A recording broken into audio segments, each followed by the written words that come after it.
C'est le moment de demander une augmentation de salaire à son patron. Je prends note.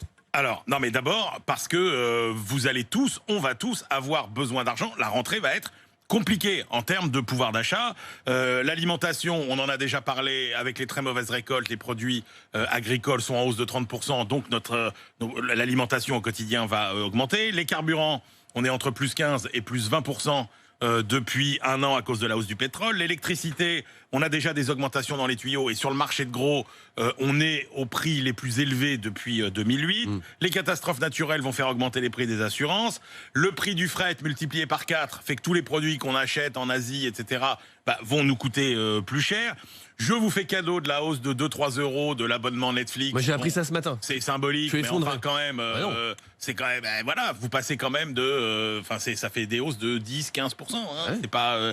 C'est pas neutre. Il y a plus embêtant. Vous savez, avec la crise sanitaire, on avait relevé le plafond des tickets restaurants à 38 euros. C'était bien pratique. Et là, ça va redescendre à 19 euros. Donc ça aussi, c'est quand même pas une très bonne nouvelle. Bon, allez, il y a que le coût de la rentrée scolaire qui reste à peu près sage. Ok, donc ça, on a compris. Oui. Moi, je vais voir mon patron. Je vais aller voir. Mais là, le patron, il va vous dire, attendez, c'est votre problème. Vous avez vu l'électricité, le gaz, moi, comment je fais? Alors, la première partie, c'était « j'essaie d'attendrir mon patron ».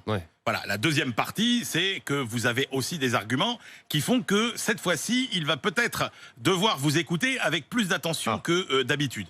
Premier argument, c'est que les entreprises auront du mal à dire qu'elles n'ont pas d'argent. Hein. Quand vous regardez les profits du CAC 40, c'est 60 milliards au premier semestre, c'est un record historique. Quand vous regardez les faillites, on est à moins 25%. Alors on sait, les entreprises, elles ont été aidées, etc. Mais enfin bon, ça sera dur quand même de dire qu'on n'a pas d'argent, sauf dans les secteurs encore très pénalisés par la crise sanitaire, hein, hébergement, hôtellerie, restauration, événementiel, etc. Et puis surtout, votre patron, il sait que si vous partez, ça risque d'être compliqué de vous remplacer.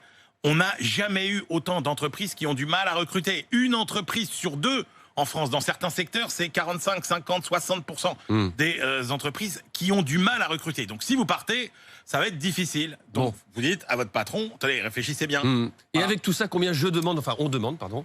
Alors, si on regarde à peu près au niveau national, hein, la dernière fois qu'il y a eu plus de 3% d'augmentation des salaires selon les baromètres Deloitte, c'était en 2008. Donc moi, il me semble que franchir la barre des 3% d'augmentation, ce serait pas absurde. Mais surtout, le message qu'il faut faire passer en fait ce matin, c'est de dire que le rapport de force est aujourd'hui plus favorable aux salariés. Donc oui, vous pouvez demander des augmentations, discuter d'argent, mais profitez-en pour discuter aussi de tout le reste, de qualité de vie au travail, d'horaire, de façon dont vous vous rendez au boulot, comment vous aménagez le télétravail. Hein.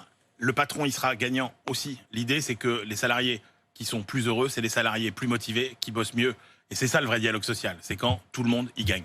Merci beaucoup, Emmanuel. Et dès que j'ai mon augmentation, je te paie un café. Volontiers. Ça sera avec grand plaisir.